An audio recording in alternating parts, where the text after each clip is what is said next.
Nädal aega tagasi ma otsustasin, et ma ei taha enam hilja ärgata, ma ei taha teha vähem tööd, kui ma tean, et ma suudan teha. Ma ei taha olla mingis dopamiinitsüklis, kus ma lihtsalt scrollin tundide kaupa. Ma ei tahtnud enam ennast väsinuna tunda. Nii et ma otsustasin, et ma ei hakka endale mingeid ebarealistlikke eesmärke seadma, vaid ma hakkan nädala kaupa ennast arendama. Alustasin lihtsalt sellest, et ma hakkasin hiljemalt kell 8 ärkama. 20 minutit peale ärkamist ei vaadanud mitte ühtegi ekraani. Postitasin vähemalt ühe TikToki päevas ja vähemalt ühe YouTube'i video. Ma pidin ka journalima, aga seda ma ei teinud. Tundsin lihtsalt, et ei ole vajadust ja suht nii ongi. Ma ütlen kohe ära, sellest sai minu parim nädal see aasta ja see on irooniline, sest me alles siseneme veebruari, aga ma usun, et ma olen valmis step up ima. Ma arvan, ma saan veel rohkem teha ja veel paremini teha. Ehk siis järgmiseks nädalaks ma panen eesmärgid 2 kategooriasse: elustiil ja meritöö. Alustame elustiilist. Ma hakkan magama minema hiljemalt kell 12. See nädal ma läksin magama 12 kuni 3 öösel selles vahemikul. Ma tundsin, et kui ma ärkasin kell 8 ülesse, siis ma olen still nagu natukene liiga väsinud hommikuti, kui ma tahaksin olla. Ehk siis, kui ma saaksin veel rohkem unetunde läbi selle, et ma lähen varem magama, siis ma räägin nagu saaksid 5-aastane, aga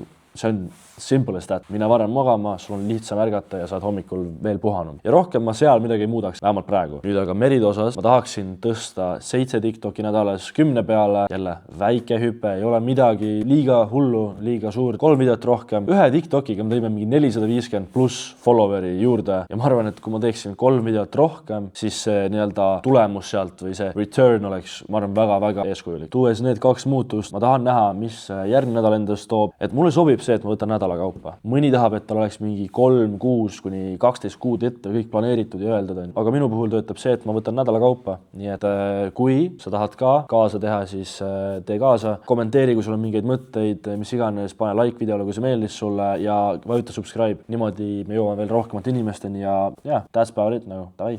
Ciao!